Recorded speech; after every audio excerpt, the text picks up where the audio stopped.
Greetings and salutations to our fine podcast audience. Welcome to episode 148. We made it. Yeah. Did you hear that? Nathan's back. Nathan's back. Oh, that's right. I wasn't here. So you didn't even know you were gone. I missed it. I did not make it. You didn't make it. We made that. We made that joke. We knew you wouldn't listen to the other episodes. I made it to another day. We knew you weren't going to listen, and so we made that point that we did not make it. I knew you wouldn't weren't listen to the episodes we did alone. I don't listen to episodes that I am on. I don't either. But why would you? You're here. I know what's going on. But you're back, and you're not sick anymore. Not that I know of. Okay.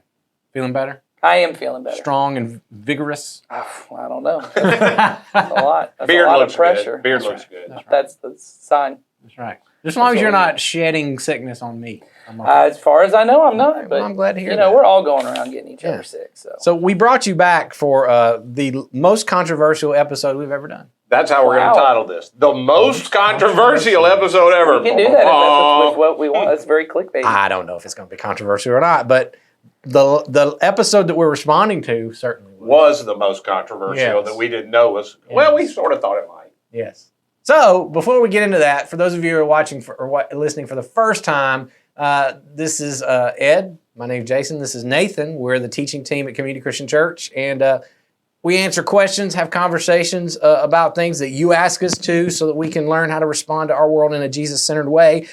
And as I said in the lead up, we had an episode a few weeks ago, I can't remember how long ago, where someone had asked us to respond to the question of whether or not we would attend a same-sex wedding if, well, I guess they didn't say if we were invited. Would we attend one, period? And so we discussed that question. Do you remember what episode that was? I don't remember, but it's a few ago. 137. That's no, I don't think it was that guess. far ago. 142. I should have looked it up, but it was didn't. maybe 5 or 6 episodes ago. At least. Yeah, so you could probably find it You pretty can quick. find What it. episode is this? This is 148. Okay. So I'd say I was close, 142. Yeah. My guess was so not if you far off. haven't watched that episode, you can scroll back up, catch up, and see what we said there, because we had a listener who had more questions based on that episode. And we don't know if it's the original questioner or we don't. And with follow-ups. We do not know that. They did not give us their identity. But I will say this. It's the longest question. They win the award for the longest question. It is a lot of text. About half a page. And I'm going to read all of it because I feel like I owe it to the person. And I will say, I guess somebody could take this as being angry or antagonistic. I don't. I think I'm going to assume this person really wants to have the answers to their questions. And we're going to do our best to answer them. It does us better to think that they're not angry. I'm believing the best. Yes, that's right. So, but there are some good questions in here, some that I'm not sure. We'll see. We'll get into it. So, are y'all ready? I'm going to read this. Pins and needles. You're on pins and needles. All right. Here we go. I just watched your podcast on Christians attending same-sex weddings. Aren't wedding celebrations of the union of two individuals?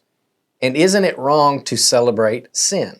I understand there are heterosexual couples who are wrong for having sex before marriage, but their getting married is the solution to that particular problem or sin. Their wedding isn't celebrating the fact that they were sleeping together prior to it. Isn't it hypocritical to say you believe marriage is to be okay only between a man and a woman, but then attend a wedding that celebrates the exact opposite? I absolutely agree that love should be our response to all people, but is it loving to suppress God's truth in an effort to appease people? A family member or friend may know that I am opposed to same-sex marriages, but invite me to their wedding anyway out of obligation to our relationship. Wouldn't it be wrong to put that relationship before my beliefs? Where does the line get drawn between loving others and standing by truth? If a friend desperately felt like they needed an abortion and asked me to pay for it, would that be the loving thing to do? If a friend was having an affair and asked me to help conceal it so their family wouldn't be destroyed, would that be the loving thing to do? If a friend was an alcoholic, would it be the loving thing to do to join them on a bar stool because everyone else deserted them? Celebrating a same-sex wedding feels a lot like enabling sin, or at the very least, choosing my earthly relationships over my faith. Jesus spent his time with sinners, yes, and didn't publicly call them out, but he never agreed with their sin, and he never celebrated them. Aren't we commanded to be lights in this world, even if it puts strain on our relationships in the world? Does loving someone always mean just doing whatever doesn't offend them? I'm not suggesting we end relationships with people in our lives we believe are sinning, as we are all sinners. I'm only suggesting that celebrating someone's sin isn't a loving thing to do. That's a lot. So, I want to say I agree with the last statement that celebrating someone's sin is not a loving thing to do. me too. I agree with that. I as well. agree with that. So I won't. So I think- I'd like to start there and say I agree Yeah. with that statement. So I would say that I think we would start from the same place. The person who sent this question in, I think we all have the same heart and desire. Yep. Well, Right? I think In the end. in the conversation we had, it feels like the wrestling you're doing, it was part of the advice I remember at least some of us saying, if not all of us saying, is that there is no one size fits all answer to the question, should someone attend any wedding? That, you know what I mean? And we said, this is why it's important to be in a community. This is why it's important to wrestle with these things. So I do think the questions you're asking are good, like especially that final question of, is what I'm doing celebrating their sin, Right. or is it loving them? There is a line, but I don't know that the three of us get to decide for you in your relationship in that scenario, on every scenario, what love or celebrating sin looks like in that situation. So There's a lot in there, and you may. Yeah.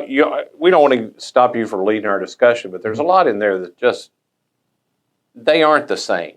Some of the illustrations they use, they aren't the same. Well- they sound roughly the same, but they're not the same. Well, let's talk about that for a second, because that was one point of discussion that I wanted to bring out is there's a section in here where the questioner, you bring up a lot of different scenarios and saying, if a friend wanted me to do this, would I do this? And I think you use the idea of, if they wanted an abortion, and would I pay for it? Is that loving? If they had an affair, would I keep it quiet to preserve the relationship? Is that loving?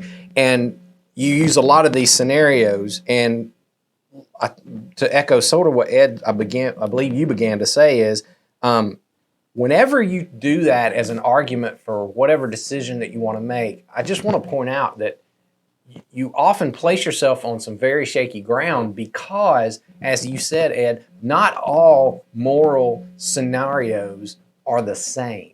We can't just say, okay, I want, and I think this is what we all like because we all like certainty, at least I do. We all want to say, okay, here is the one size fits all standard for dealing with every sinful situation that I see a loved one in. I need to take a stand in this way and deal with their sin in this way. And that guides me in every moral situation. I think when you do that, although I get what you're trying to do, is you want to be right with God and do the right thing in every circumstance, which is a good motivation. But I think you wind up putting yourself in situations where you might end up doing the unloving thing because you paint such a broad brush stroke over it. Does that make sense? yeah, I Does think to me. the point you're making is good. Because one of the ones they used was about, there's a difference between paying for an abortion and going to a wedding I'm invited to. You didn't make the equivalency of my gay or lesbian friend asked me to pay for their wedding. Yeah, or to officiate their or to wedding. officiate their wedding. Yeah. Because we made a wedding policy long before gay marriage was legal, so it had nothing to do with gay marriage.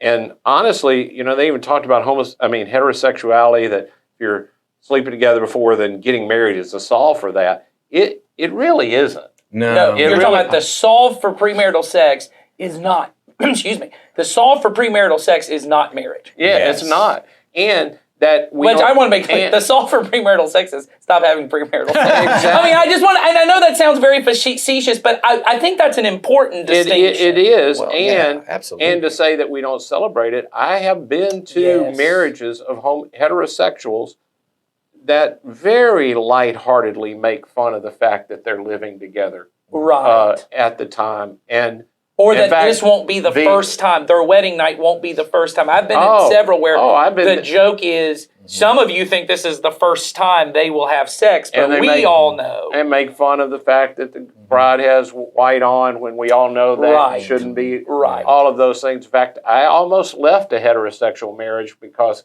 they were attaching the name of God to this thing that they're just lighthearted making fun of. Yeah. But I didn't. Maybe I should have in this Yeah. light of. I'm just saying. And if you ask me, if a friend who's been abandoned at a bar and who's drunk calls me and they don't have anybody to drive them home, am I going to go sit with them on the bar stool? Yes, I'm going to go. Well, because I was going to say, It is loving for me to not let them kill themselves or someone else. I think the equivalency on the abortion one, and I do think this is, if I had a friend or even someone that I know, a family member that I love dearly, call me and say, I just had an abortion, but I have no one to drive me home. I have no one to come get me. Though I would not agree with their decision, I do not believe it's loving to say, you made your bed, go lay in it. The better thing to do is, and this is where I want to get to, and I know we got to it on the last one. I just want to be clear. The most loving thing, and I've tried to think about this. This is at least what I teach my kids. The most loving thing you can do is be 100% honest in all situations. And what I mean by 100% honest is clear and say what I mean. And what I mean in this is, in this situation, because you've created a situation of maybe the person invited me to the homosexual wedding out of obligation. Well, then why would I not call and say, did you invite me out of obligation? I disagree. Do you want me there, though you know I disagree? I want to make clear I'm not celebrating this, but I love you. Or here's why I'm not coming, and I'm not going to leave that up to debate. I remember listening to Stanley Hauerwas talk about one of his mentors. Stanley Hauerwas is a philosopher and theologian. And what he said it was frustrating to deal with this person because he said he believed love was impossible without clarity, and that most of our problems are that we're not clear. He said, so we'd say, hey, we're going to lunch. We're going to meet on the corner of this and this. And he would go, when you say the corner, do you mean right on this spot? And he'd go, yes. And he'd go, okay, that's the one with blah, blah. And he goes, it would get frustrating because simple things became complex. He said, but what I learned was he didn't want to be in a position where you said we're going to meet here and we had two different ideas. And now I'm mad at you because you blew me off and you're late and all the situations we get into. He believed the most loving thing you can do is be honest. And I think there's so many things, what we're trying to do is to find a way to send a message without a conversation. I'm trying to find a way, is my presence here sending this message? Is my non-presence here sending this message? You know what sends a message? A conversation. That if I sat with you and said, hey, look, I'm okay coming to your wedding, but I want to be clear, you and I both know we don't agree on what this is, but I do love you. Yes. And that will not, or the other way, if you feel so conflicted, you go, I want to tell you why I can't come to your wedding, but I still love you. What I hear in this question on all of these things is, how can I figure out how to deal with sin without dealing with a person? Yeah, I'll give a very real, and I know they would not mind me sharing this. I have, I think, pretty close friends that are gay, and they asked me to be involved in something, and I say, I can't do that. You know where we stand and all that kind of stuff. I said, but I don't want you to think that I don't love you. They said, oh, I know you love me. And I said, and my love, as you know, is not conditioned on whether you do everything I agree with or not. Like I hope your love for me is not based on me. I said, my love for you is my love for you, based on you getting things wrong, and Yes. you don't. It's not behavior based. That's right. And that's what the conversation I would have if I had a family member, if I was important enough because I'll just say this: most people I know now, they don't invite a lot of people out of obligation because weddings cost too much. That's true. Unless you're having it in your backyard and you didn't have to pay a whole lot. Most people are paring down wedding lists these days. And I would, if it felt obligation, I'd say, hey, if you invited me out of obligation, we disagree. If you have somebody else you want to fill it, but if you really think I should do it, it's a conversation. You're right. It's a conversation. It is. But now I will also say, I can't take what the rest of their family or friends think about me being there. Oh, sure. That's That's right. a different... If they think I suddenly approve, Yes. well, okay. Well, but People then not that's a think what they will. conversation I have to have. And this is the part I think that is important. I'll keep it short because I know you've been trying to say something. No, but that's okay. I think on that part, I can't control what anyone thinks about me. Yes. Right. But what I have an obligation to is people that I am in a community to. Right. That they deserve to know those details of my life. So the example you gave, if let's imagine this person is not a family member, all right, because I think that mess is a little messier. But let's say it's a person maybe I go to church with or someone I'm very close with. I work with them and I know them. They've invited me something I don't necessarily agree with. I think I have an obligation to them to have that conversation, explain where I'm coming from on either side. But I don't have an obligation to their mom if their mom is not in my community. And if their mom goes, well, I thought you were so-and-so, and if they want to have the conversation. Oh, I'm going to have the then I can conversation if have they it. start it. But I don't have to go to every person, as you've said. I don't have to go to every person at the wedding. But it may be important with people. There are degrees of relationships. And it sometimes I think in our culture that feels like a bad thing to say. There are degrees of relationships. Well, you touched on something that this is what I was kind of wanting to bring up, because it was addressed in your question, is you bring up Jesus, and you talked about how he spent time with sinners, but he would never celebrate their sin. You do understand, because I'm assuming you've read your Gospels, that there were many people who thought Jesus was celebrating sin and called him out for it multiple times. Yes. Gave him the nickname friend of sinners, glutton, drunkard. Jesus was called all of the things based on the places and people that he hung out. And Jesus never seemed bothered by that characterization. Now, to your point, Nathan, he did have conversations with the people. Like I take for instance the time when he went to have dinner at Zacchaeus' house. Mm-hmm. He virtually invited himself over. Yeah, he said, did. I'm coming to your house. He invited himself to the wedding. Yeah. I'm coming to this wedding. I'm coming to your house. He's crashing the bad I party. know you don't have enough food. I'm coming. Right. And everybody, when they heard, they went, wait a minute. You're going to the house of a notorious thief who's stealing from us. Why are you celebrating or condoning his sin?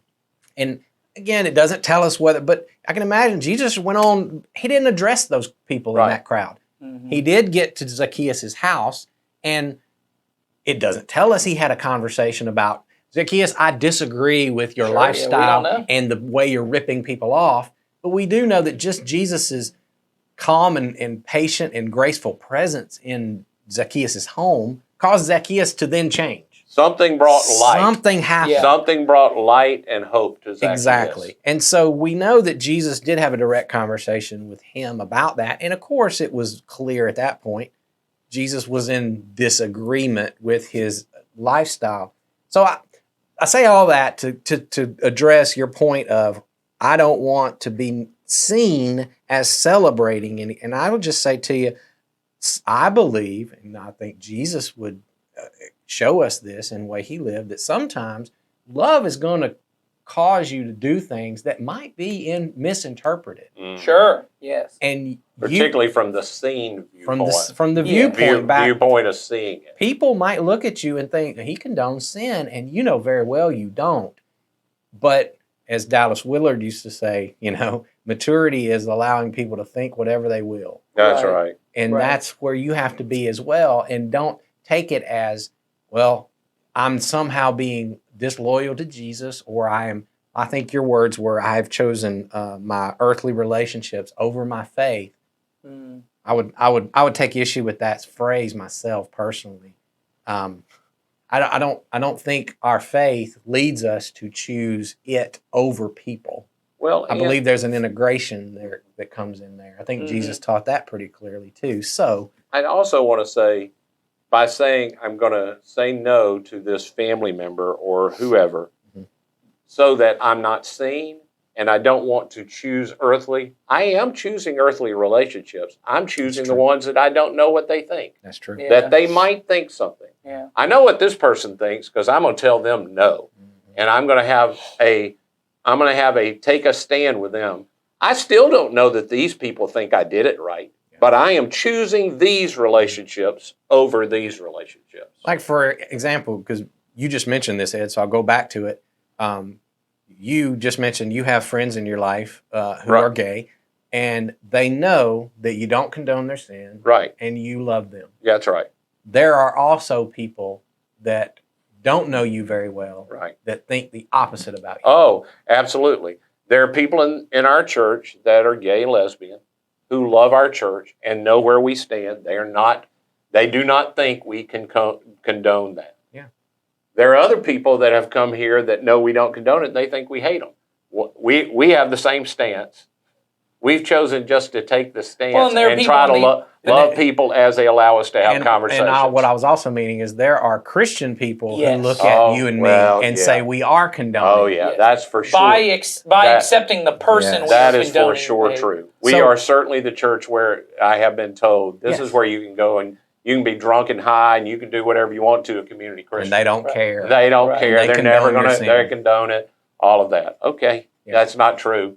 That just means they don't know us. That's right. very That's well. exactly right. So that was the point I was trying to make. Yeah, that's a great point. That exists no matter what you do.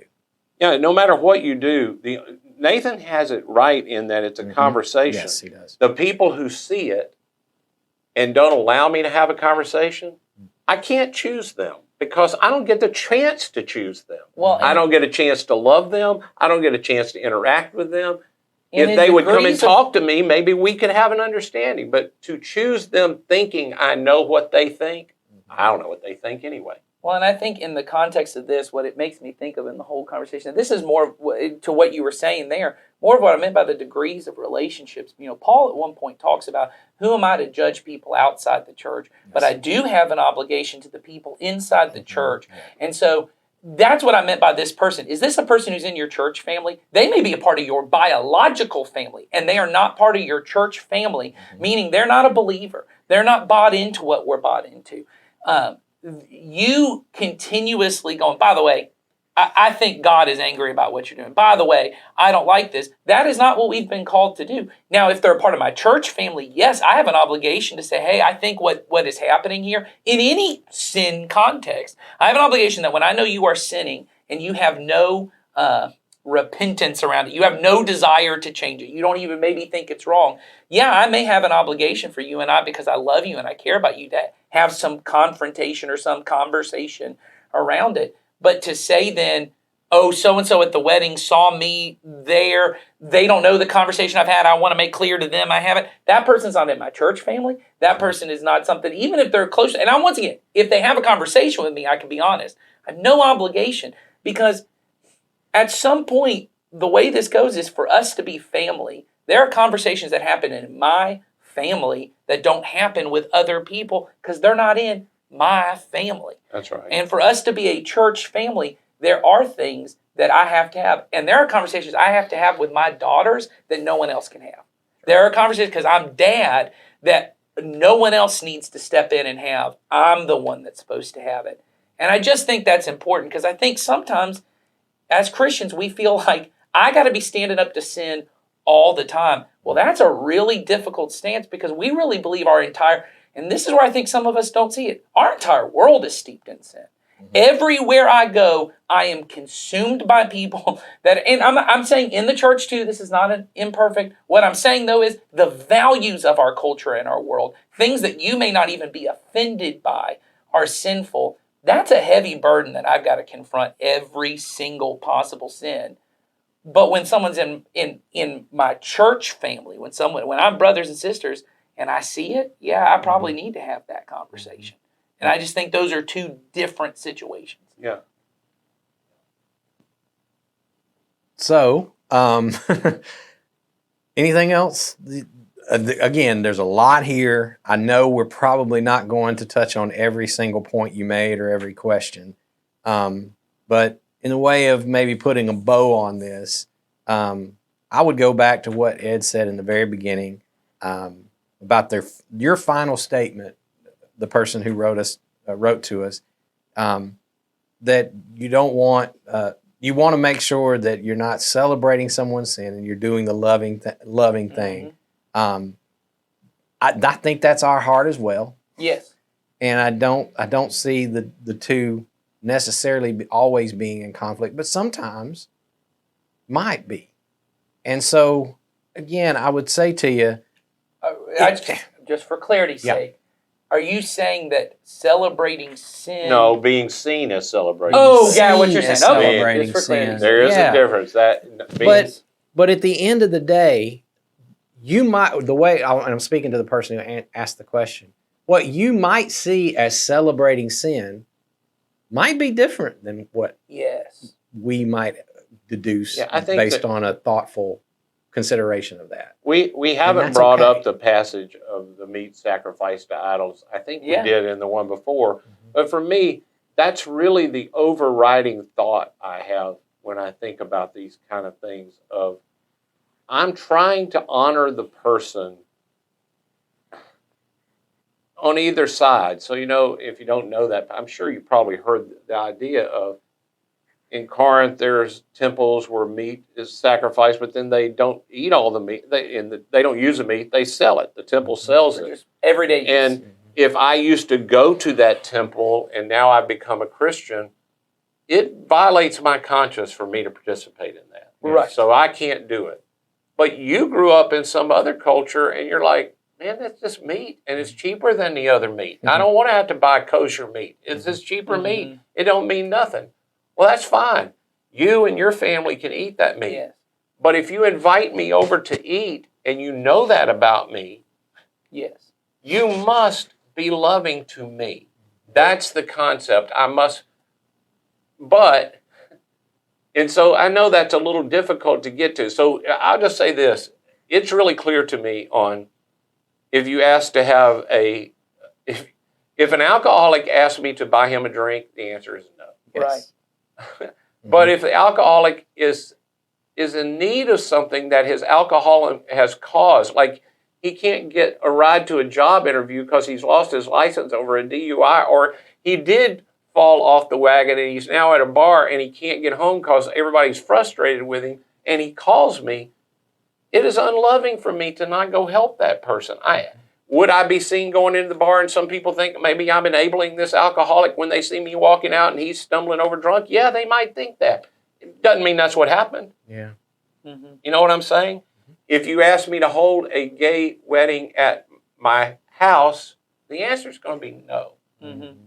If you ask me to go, if you're a close personal friend of mine or a family member and I matter to you, and you ask me to go, I can't participate. I can't pray at the wedding. I can't do those kind of things because then I'm like enabling it. I'm helping it happen. And you're violating your conscience. I'm violating my conscience. But for me to go because I want you to know I love you. I love you. Yes. And anything I think where you can make that clear, I think that honors God. And I think that goes back to when Jesus said, because I'll refer to your question of, do I stand for my faith or do I prioritize relationships? I believe Jesus said that your faith is to prioritize relationships. Mm-hmm. He said, if you go to the temple and realize there's a bad relationship in your life, drop the temple, go to the relationship. There are times when standing for your faith needs to take a backseat to relationships. And I know that sounds bad coming out of my mouth to a lot of people, but I believe standing for my faith is to prioritize relationships with people, not to condone or celebrate a sin, but to, like you said, make it crystal clear, I love you, without doing that, is what my priority should always be. My goal is eventually to help people and me. This is true of me too. The sin I should be most worried about is mine. Mm-hmm. And taking a stand with me on my sin. My goal is eventually to help everybody see how whatever command God has given me and them is a loving command. Mm-hmm. And if I just nail them with the command and they can't visibly see a Christian who is loving, they just think the command matters. Yeah. And it's really hard sometimes to see how a command is loving when it contradicts what feels so right to you. Mm-hmm. Sure. I mean, I don't know how many times, should I continue to hang out with somebody that I know lives in bitterness against their child? Mm-hmm. And they know the Bible says they should forgive? That's open sin, and it's disregarding the cross of Christ, which paid for all sin. And should I continue to lovingly help them try to move toward that? Well, we'd all say yes. Sure. Mm-hmm. But there is no difference between holding on to bitterness and homosexuality. They're equal sins. I have to, the taking of the stand is pointing out the truth and loving the person as they begin, in the way I understand it. I know people would not see that as equivalent. Sure. Well, that's where you wanted to know where we're at on that. And I feel like we've said as much as we possibly can, and I hope, and more than I probably should More than we have. should. I probably should have, maybe. I don't know. but I hope whoever sent us this discussion, I hope you see where our hearts are at. We love you. Yes. And even if you disagree, and you might come away from this and say, I still think you're on the wrong side of this, and I would say, okay, we can still be brothers and sisters in Christ. Well, and if you know us, if that's where you find yourself, I admit I have been wrong for a long time on lots of things, and I probably am now on things. It's probably time to move from some questions on the podcast that if you know me, hey, contact me directly. Let's try to have a conversation about it. Mm-hmm. Maybe you can help me see where I'm off. Yeah. Well, and I would encourage you to, because I'm this kind of person too, I like to think of hypothetical situations. If this is not a question that you are personally facing and it is causing you to be frustrated with your church community over an answer that is not a question you are dealing with, you may need to put your question on the back burner. Because having a stance about something you don't have to, all it allows you to do is judge someone else who made a different decision. Yeah. And if you are not currently trying to decide whether you should attend a same-sex wedding, and I don't mean this, I don't know why you're interested to know. And I mean that for clarity's sake. I don't know why you're interested to know. So maybe you should kind of have a conversation. Here's why I'm interested to know, because if this is not a decision that affects something you are going to have to do, I have this a lot. I have to say this.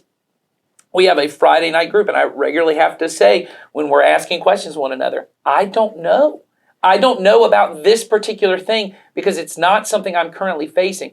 I believe that the Holy Spirit working in me and working in the community of believers, that when I bring this out and through the scriptures and through all of that, He's going to lead me. I don't believe the Bible is trying to give you if this random situation ever comes up, here's how you should handle going to a bar to pick someone up. That's not what the Bible is intending me to do. And I may need a wider community that I call and go, hey, this is the situation I'm in. Let's pray about this and see what God's leading. So that would be my encouragement. Have a conversation with us, or maybe you need to drop the question.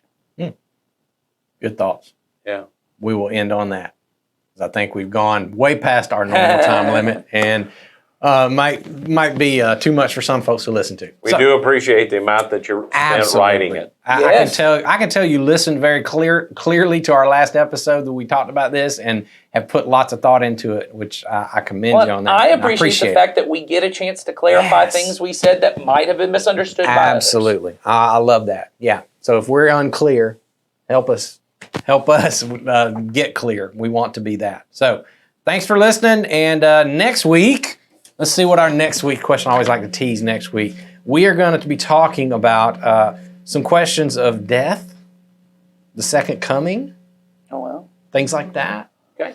We talked about the rapture last week. But, yeah, we did. We're gonna get into some of those kind of issues someone wants to know. So be back next week, and we'll talk about that. So y'all have a good one. Bye.